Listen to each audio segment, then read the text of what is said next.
Now, one of the first things you want to do if you're representing parties in mediation is pick a good mediator. So we should understand what is it that the mediator does?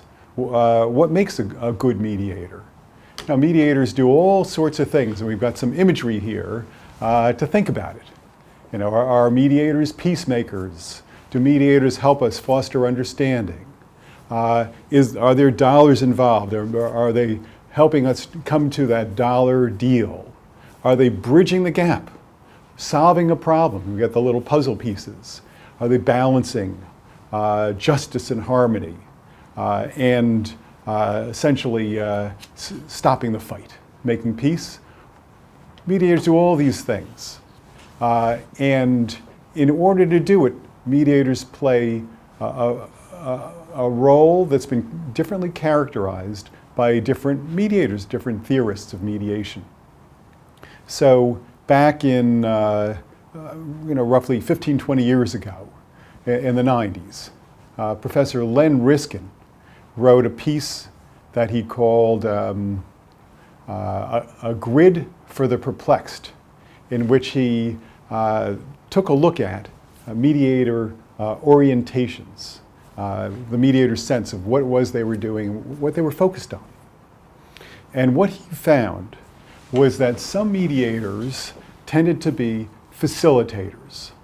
Those mediators saw their role as essentially helping the parties help themselves, not telling the parties what to do, not telling the parties who's right or who's wrong or what makes sense, but helping them think for themselves about what's important to them, about what kind of deal might make sense, and about what might happen if the matter does not get resolved, what the alternatives are to the deal that they are engaged in trying to form, trying to create.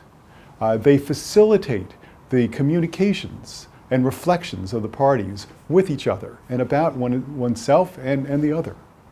And that facilitative role, Riskin saw, was what many mediators had as their orientation. Now, some of those mediators were narrowly focused. They focused just on the case, maybe helping parties think about the case. Others were a bit more broadly focused, helping parties think about the case and the business context. And yet others were even more broadly focused, bringing in personal relations and emotions, and even broader to think about values and the community values and the whole big picture.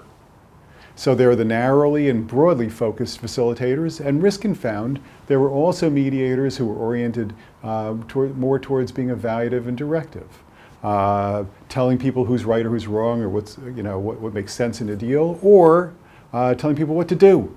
You ought to settle this case at X. Evaluative or directive, do this.